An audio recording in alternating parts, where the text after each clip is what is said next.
霊長。誰しも訓練によってある程度は霊長者になれる。霊長も先に述べた霊視と同じ法則に従っている。新生児が最初に持つ感覚は聴覚である。次が触覚。その次が視覚。このことを心得ておかれよ。霊能の開発もこれと同様だからである。古代の錬金術のことわざにこう申している。天に似て地はあり、地に似て天はあり。と、また経験によってもこれが真理であることを教えてくれる。世間的な意味でも、また秘境的な意味でも、直接談話現象の声を聞く場合、多数の者たちは、これは純粋な生の霊からの通信を受け取っていると思う。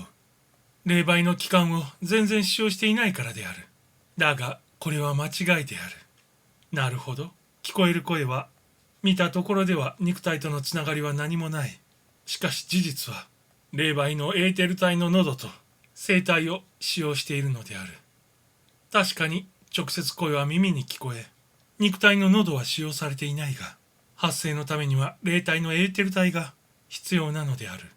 したがってある程度霊媒の精神の色がつけられるのである。上記の場合は、霊媒の喉の心霊中枢が使用されている。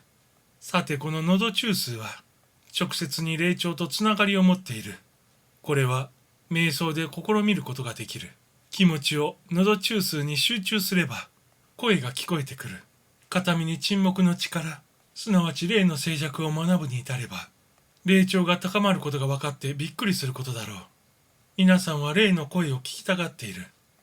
だが奇妙なことだが、一番本人が聞きたがっているのは、おそらく良心の声ではないだろうか。皆さんはその思いを何かと理由をつけては押さえつけてしまう。しかし、諸子よ。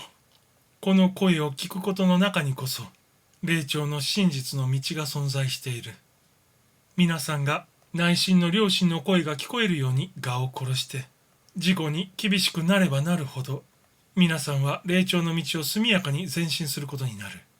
皆さんは自分が高い世界の波長に反応できる反響板だとお考えなされ、心は沈黙の中の音を翻訳できるもの。その音とは正常な霊の世界から届くもの。また高い幽界から訪れるもの。第一歩はこれに耳傾けることである。この内在の声を恐れたり、無視したり、抑圧してはならぬ。お前は間違っているとその声が告げてもこれを聞け。良心の声が聞けることをありがたく思いなされ。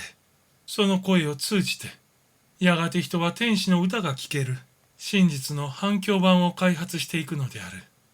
肉体の耳で霊的なものを聞くことができるのかと皆さんは尋ねる。我らはかように申しておく。皆さんは内在の喉、内在の頭を持って聞くのであると。この意味を皆さんに正確に伝えることは難しい。しかしその声、その音、その響きは、最後には地上の音より一層はっきり聞こえるようになる。肉体にありながら、高い世界の調べが明晰に聞こえるまで意識を高めることは可能である。同じくこの地上にありながら地上の雑音が全く耳に聞こえなくなることも可能である。思想も現実に耳に聞こえるもの。皆さんには面白いと思われようが、生命の精神の段階では思想も波動だからである。内的な世界では、霊界のあらゆる段階では、助力霊は自分の指定の発した思想を直ちに受信する。皆さんの思想を、皆さんの守護霊は実際に耳に聞くのである。